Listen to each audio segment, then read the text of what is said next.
Hey everyone, welcome to Tim's Vinyl Confessions. I'm Tim Derling, and this episode's kind of old school. It's Matt Phillips and I, Hey just guys. like old times. And it's a review episode. It's another review episode. This month is heavy on those. And this one is going to be on the latest from Queensryche, Digital Noise Alliance. I'll let you all figure out the deeper meaning behind that. If you can't figure it out, well, explore the album cover if you were. I don't have it on vinyl as of yet. So Matt, we've done a few episodes now. Actually, I think we've done every single Queensryche that's come out since TVC has begun. And I do want to address right off the bat. So 2013, first album with Todd La Torre came out. 2015, Condition Human.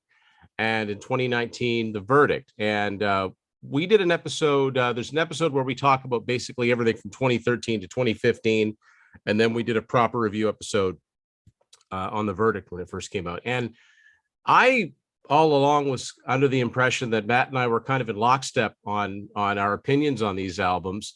But weeks, months down the road, I come to find out that is not the case at all with regards to The Verdict. Now, The Verdict came out. I rated it my top album of 2019. I've spoken very highly of it. I still listen to it on a regular basis. And Matt, not so much. Yeah, Tim, I know I've even seen people commenting on this latest album. They're like, it didn't grab me like The Verdict did. And I know all kinds of metalheads that just love The Verdict. I found at first the material, actually the stuff they were talking about, not as much the music, but just the themes, very dark. I had to be in kind of a mood to get into it. I don't want to go too much into this because we're really here to talk about Digital Noise Alliance. But I will say, I mean, to be fair, I bought the CD. I've got like one of those signed versions from Newberry Comics. I've got the box set too, so it's not like I'm a Verdict hater. And I have to let you know, after listening to Digital Noise Alliance a bunch of times, a few of these songs, which I thought were kind of quote unquote darker songs, I went back and I was like, well, let me give The Verdict another shot. And I like it a little bit more now. So, Yeah, it's kind of become a running gag between the two of us, because I mean, the funny thing is, I didn't perceive the Verdict album as being that much darker than what came before it, because Queensryche to me were never a pop band. They were never a feel good, happy band. I mean, probably the closest they ever came to that was Empire. That was their most easily accessible album. And between the two of us, I'm not a metalhead. I mean, I'm the guy that likes Bryan Adams and Toto and Journey and Night Ranger and Aldo Nova, but I just ate The Verdict right up. I just bought right into it. I just thought the songs were so compelling, and it was one of the first new albums that had come out in a long time where the songs just got in my head and I just listened to it over and over again. But that's the fun thing about it. I mean, I still think that, in my opinion, after The Verdict, I'll be surprised if they better that self-titled one for me, because I think that was just a okay. wonderful album. But Right. I will say right off the bat, I think the level of the standard has been maintained very, very well throughout all of the Todd albums. And this is it's the fourth album since Todd La Torre joined on vocals and sometimes drums. So yeah, Digital Noise Alliance. Matt, tell us a little bit about the making of this album. Okay, so it's got most of the same lineup that we've had for the previous album. So man, like in 9 years, we've gotten 4 albums from the Todd La Torre kind of years of Queensryche. The big change this time is that instead of Todd actually doing the drum parts, we've got Casey Grillo, who's been with the band, I believe, touring with them for 2 years. Casey was known for being in a band called Camelot back in the late 90s. So, but now Casey's actually got some writing credits on this record too. And then they've got Mike Stone back, which is another interesting story. Mike Stone, you go back, I first remember him coming to Queensryche with the Live at the Moor live package that they did. Crime at the Moor, yeah. Yeah, Mind Crime at the Moor, where they performed both of those albums in order. And again, we don't want to focus too much on this stuff, but what I read about basically happened is that Mike Stone was with the band. Jeff Tate's daughter married Parker Lundgren, who eventually became Queensryche's guitarist because Jeff wanted him to be in the band. They got rid of Mike Stone. There was a little bit of, he didn't like the way he was taken out of Queensryche. Fast forward to now, and Parker Lundgren had a real nice tenure with the band, but he's amicably moved on. Parker's doing the, I believe he has like a guitar store where he sells really fancy guitar, like really high-end guitars and like homemade guitars. Now Mike Stone is back in the band. So, excuse me, Mike doesn't have any actual writing credits on this album, but he's now like their second touring guitarist. Yeah, it's interesting. They did have a long tenure with Parker, but yeah, Mike Stone goes back to, he might have even played on Operation Mindcrime 2. I know he's on their covers album, Take Cover, and I can't remember if he was with them on American Soldier or not, but by the time my favorite album, Dedicated to Chaos, came out, it was Parker was in the band. So yeah, so that's kind of the, and I think most people know the condensed version of the story, the split and all that. So we won't get into that. Once again, this album is produced by Zeus. And I remember when I first read that Condition Human, so we're rewinding a little bit again, was going to be produced by Zeus as opposed to Jimbo Barton.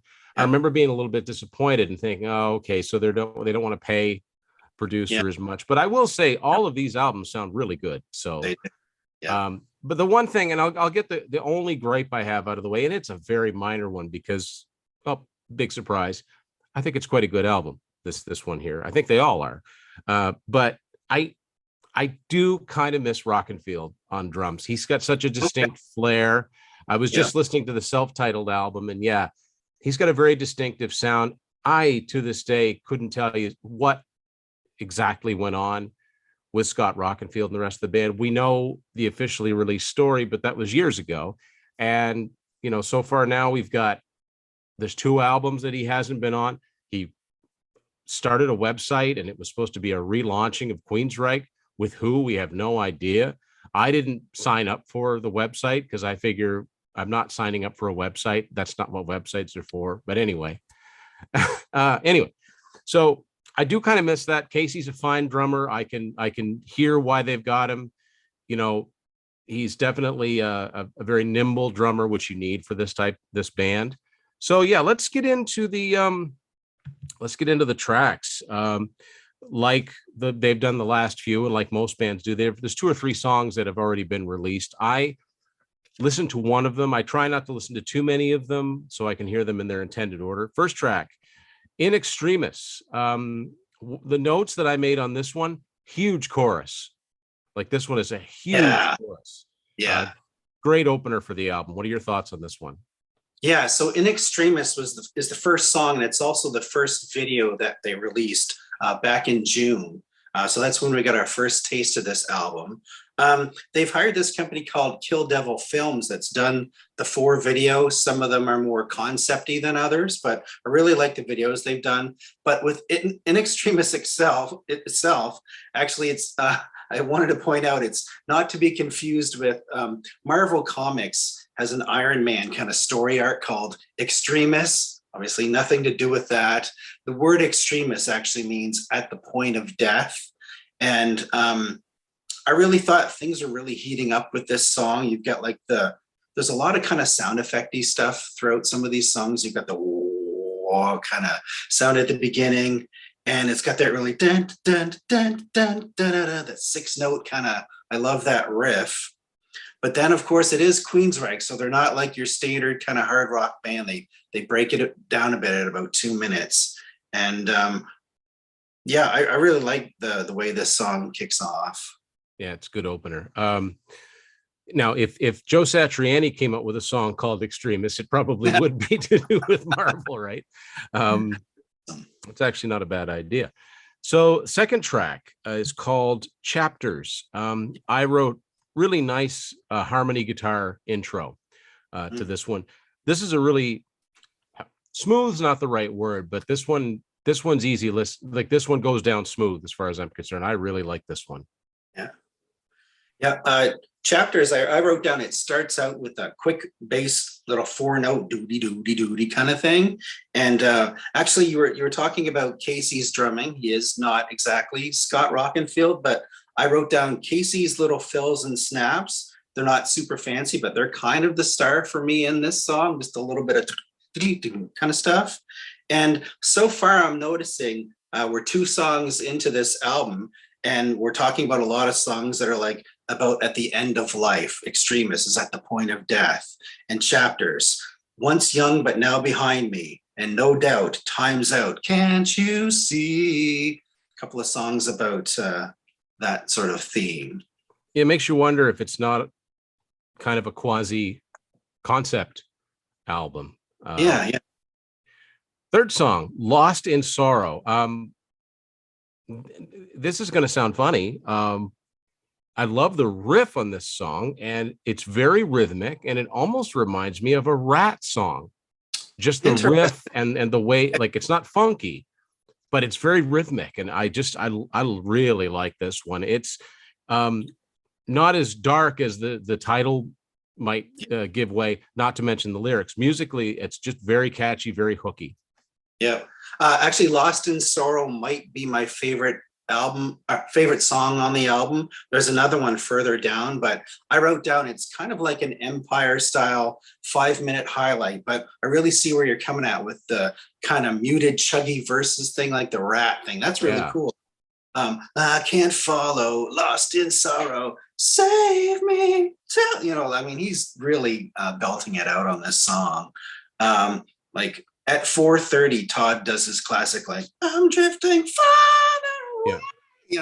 I mean, wow. He again demonstrating why he got the gig, right? Yeah, and not just, using his range. Sometimes it's really high parts, and sometimes it's growly, a little bit of growly parts, and really low and guttural.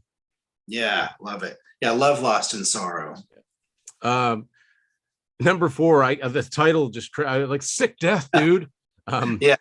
Sick Death, SIC death like Megadeth. I wrote the really interesting intro. Is it guitars? Is it keyboards? Is it a little bit of both? Like, it really catches your ears. Yep. It's got one of I thought about 30 seconds in it, so it starts with these little quick drum roll things. And then 30 seconds in, I thought it was like one of the kind of like one of the fastest kind of riffs on the album. It's not like that little speedy, but then there's this little bass part that goes I was like, that sounds a little bit like Iron Maiden to me. So I don't know, take that as you will. But a lot of this song, you've got Todd's way up doing the vocals, and there's like he's kind of filling in for himself in the back, like the screaming sounds, and there's all kinds of themes about prison on this song. Trapped in this cell, left to die, fateful time now awaits her, kind of thing. So, and then one of my favorite parts of the song, about 3 minutes into Sick Death, he's been saying, in part of the song, he's saying, those eyes, they cry such pain. At near the very end, there's more like an evil whisper. It's like, those eyes, they cry such pain. I like that song too. Yeah, almost like he's being mocked. Yes. By some demonic. Yeah. Number 5 was another video that came out, Behind the Walls. Wow. This is heavy. I wrote that this kind of sounds like something that would fit if it was an album that was a cross between The Verdict and Rage for Order.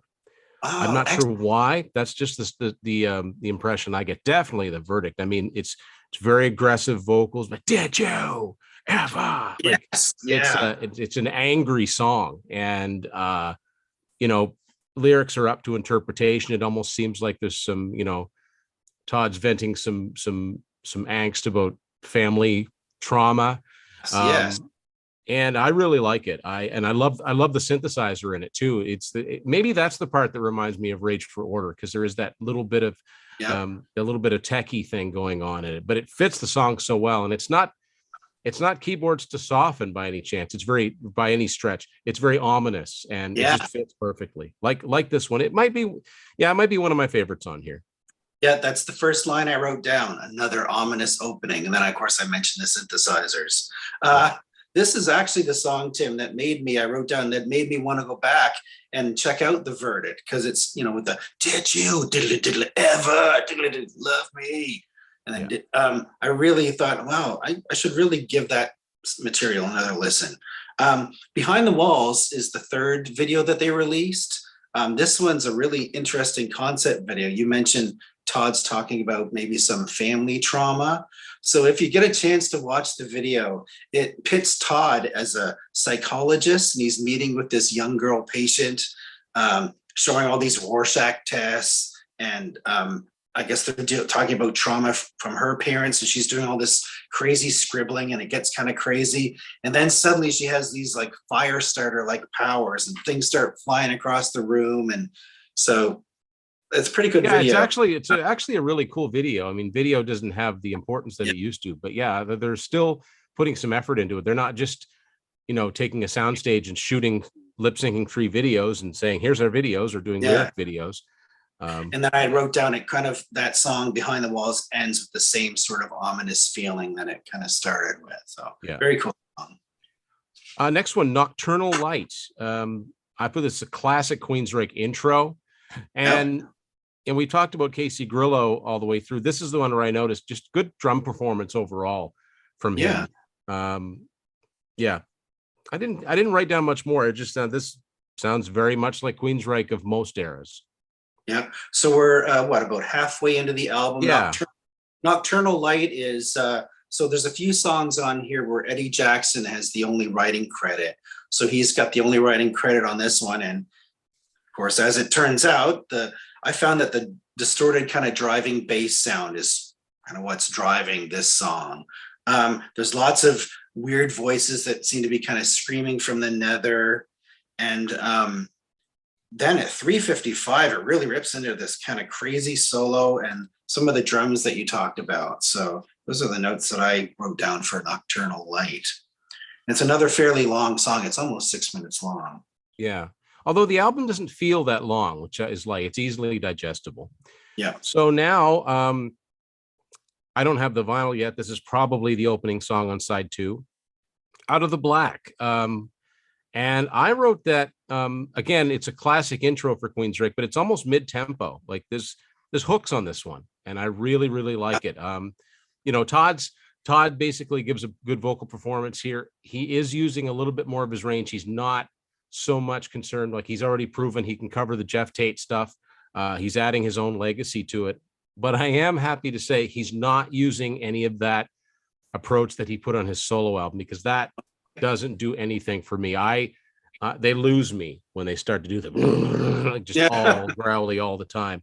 But yeah, I really like this one. This might be another one of my favorites on here. Oh, awesome. I said most of this song put me back to the kind of classic Empire sound. Yeah. And what you kind of think is the chorus. It's like, every night it's the same old place and time. Da, da, da, da. But then it gets really dark. It's like, into the black, lights out again. I think he's kind of talking about you're on your back again. I think he's maybe talking to someone that cheated on him or some kind of weird thing. But yeah, that's an interesting tune. I really like that one. Maybe it's about night terrors. Oh yeah. Now for a complete change of pace, number 8, Forest, which is another single and video they put off of this. This could be the mellowest thing that they've done in the Todd years. The only other song to me that compares is Open Road, which is the closing track on the self-titled album. But this one is almost like definitely not trying to rewrite Silent Lucidity, but doing something in the style of Silent Lucidity, or maybe Bridge from Promised Land. A really, really nice song. Surprisingly soft intro, but a nice change of pace on here. And I'm glad that they, maybe it might be taking a chance, but by now there's no more of this. Well, Jeff Tate didn't want to do the heavy stuff, so let's give him the heavy stuff. I think they've proven they can do that quite well. Yeah. So I like the variety that this song provides, and it's just a really good song. Yeah, I love it. Tim, this was the second video they released back in July, and this is the one that actually got me really excited about it, believe it or not. I love the video and the song. It is, happy, sort of melancholy music, and it's, a lot of songs about loss on this album. I can feel you all around me. Give me one more sign tonight. Yesterday's a memory, but all I have is today, kind of thing. So I did really want to point out, though, there's some orchestration on this song, but it's like it doesn't overtake the song. And as it kind of gets to the end of the song, I figure some bands would kind of take that orchestration at the end and really blow it out and just kind of go crazy with it. But it sort of ends as beautiful as it began. It's just a really pretty song. Yeah, if they were to do like, probably not an opening slot like they've been doing, but on a full Queensryche show, which I'd love to see, this would really fit if they ever did like an acoustic set. Oh yeah. They could do this and like I said, Silent Lucidity, Bridge, Someone Else. There's lots of songs that could fit that. I Will Remember, things like that. Next up, track 9, Realms. What did I have written about this one? Again, another classic intro. There's a really cool repeated guitar lick without any, it's not a cappella, but it's just the guitar by itself. And it repeats about 4 minutes and 8 seconds in. It's where it starts. And of course, I don't have it right in my head, but it's very Queensryche. Yeah, I like this one. Yeah, it's another Jackson sort of single written by Eddie Jackson. It's got that kind of chuggy riff. I only put, if I could pick a least favorite on this album, if I had to cut one out, it'd probably be that song. Okay. For 9, Realms, yeah. So number 10, Hold On. Now, I recently watched a video with, if anybody's familiar with David Bennett piano, he's this young gentleman from the UK, has a lot of piano videos. And he did one that I found really, really interesting. And it's about the most commonly used song titles. And no big surprise, Hold On. Okay. I can't remember how many different recorded songs he listed, but I mean, right off the top of my head, I can think of a bunch. But another really melodic song for Queensryche, and really strong chorus. Again, it's a really, really overused song title. So if you're going to use it, you'd better have something good behind it. I didn't have much more to say about it. I just thought it was, another good track. Yep. So I find this album really ends strong, 10, 11, and 12. So number 10, Hold On. It's almost 5 minutes long. And I did notice that it's got 4 writers on this one. Most of them usually have like 2 or 3. So it's Wilton, main songwriter. And then you've got Grillo, the drummer, and then La Torre and Jackson. And which actually, even before I realized that, I was kind of writing down notes about the song. And I said, well, it kind of feels to me like everybody is the star on this song. There's a little bit of drum stuff I really love, a little bit of bass, a little bit of guitar. Obviously, Todd, he always does amazing vocals. And, I don't want to talk too much about video stuff here, but if you get a chance, go check out the video for this one. It seems to be about people falling into the traps of social media. You've got to hold on, survive the rain, So it's kind of an interesting video too.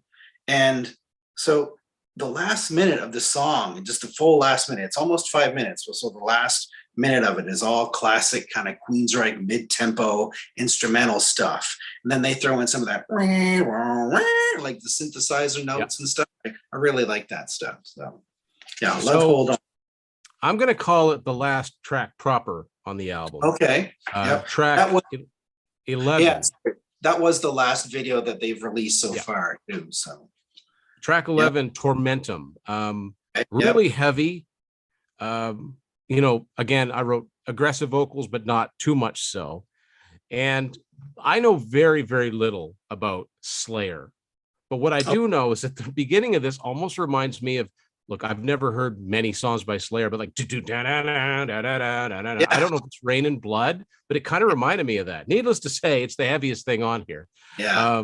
Really, really good. Again, with a title like Tormentum, you'd expect this isn't exactly a lullaby per se.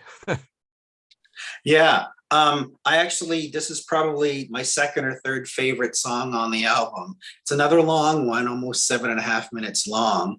And like you said, just by the title, it's going to be some fairly heavy material. This one seems to be telling a story about emotions, but I really like the parts where it's like indignation, suffocation, domination, that stuff. Indignation, by the way, is when you're perceiving some unfair treatment from someone. And there's a line, a little bit of spoken dialogue by Todd partway into the song. Yes, I had that written down too. Yeah, so he's actually quoting from the Geneva Convention. It's about torture or something, isn't it? Yeah, so basically it's that the Geneva Convention was established as sort of an international legal standards for humanitarian treatment in war. Basically saying, no matter during wartime, no matter what, there's no justification to torture the enemy during wartime. And Todd reads kind of a line from the convention on that, which I thought was pretty cool. So being a 7.5 minute song, you've got your fast stuff at the last 2 minutes are really kind of proggy and they slow right down. Again, at 4 minutes and also at almost 5 minutes, there's some sections that remind me of a little bit of the proggy Iron Maiden stuff, like when they would do Somewhere in Time or Seventh Son kind of thing. So, but it's quite a hefty way to end an album. And then yes. This one threw me for a loop. I wasn't expecting it, and I definitely wasn't expecting it to sound as faithful and as cool as it does. They cover Billy Idol's classic Rebel Yell, and you need never have heard anything else by Queensryche. And if you're watching this, I'd be surprised if that's the case. But if you know the song Rebel Yell, this is very, very faithful to the original from 1984. Todd does. I wouldn't have thought Todd would have the voice that could, do Billy Idol, but he's got the like he's got the like he's got the little bit of Elvis that Billy Idol has sometimes. It's really good. It's fun. Has absolutely nothing to do with the rest of the album, but I'm glad they stuck it on there. Yeah, I actually love it. You're mentioning how it was like a really faithful reproduction. Well, they do it their own way, but just for fun, a few hours ago, I opened up a YouTube video and I opened up another YouTube video, played Billy Idol's version and their version. And I mean, they're both 4 minutes and 48 seconds long, and they just about line up perfectly. Yeah. So like you said, Todd's got that. He's singing in a different kind of range. I actually think his voice is pretty sexy, compared to the metal screaming and stuff. I'd love to I think I told you I'd love to hear him sing more like this, but it's almost so close to Billy Idol. It'd be like, it's almost to the point of, and it makes me think, it might be fun for them to do another covers album. Yeah. Because he really doesn't have, there's really not a lot of call within the not confines, but within the parameters of Queensryche music. It really doesn't call it. It really doesn't call for that sort of vocal style, but he does it really, really well. Of course, it would have been fun if they'd have gotten like Steve Stevens to guest on guitar or something like that. But I mean, it's played very, very well. I like it. They did have a guest on here. It's a guy by the name of John Zahner, and I assume Todd met him through Crimson Glory, because he played keyboards with Crimson Glory for a few years in 2011, 2013. And I think he was with the band Sabotage in the 90s. So he's the one doing the key. So that, that classic. Yeah. And it's actually, to be honest with you, I wrote down, the only other comment I put was, this is the first time I've ever actually intentionally listened to the lyrics of this song, because I don't know, just the way that Todd sings it, he doesn't, his voice doesn't really crackle like Billy's does sometimes. And I was actually kind of paying more attention to what he was saying. So I didn't kind of realize how the lyrics in this song. So, but there's different parts in it. I'm like, okay, how's he going to do this part? But he nails like, just like, it's cool. It's a lot of fun. And it's the type of thing where, if you're mixed bunch of people, and you got a 80s fans there, you're like, hey, check this out. So, maybe it's a gateway to get someone maybe back into Queensryche. And I do like the cover art quite a lot. I like the color blue a lot. So, it looks really cool. I wanted to show off a little bit of the booklet too. So kind of an accordion kind of fold out instead of a lot of booklets. And it kind of folds out. So I love it when they print all the lyrics, because that's still one of my favorite things to do is, I rip my CDs and put them on my phone, but I do like to listen to follow along. Yeah. And I like to read the actual lyric sheet. I don't just like to look online at, lyrics.net or whatever. Yeah. And it says right there, the Billy Idol song is a bonus track. Yeah. People kind of complaining about it being stuck on there, but I love it anyway. Yeah. Oh no, it's awesome. And it's, you've listened to the album, and then this is almost like them saying, hey, thanks for listening. Here's a song that chances are most of you in our age group will know, So it's funny to think about. I mean, when Billy Idol was all over MTV and this song was current, they were doing the warning. So yeah.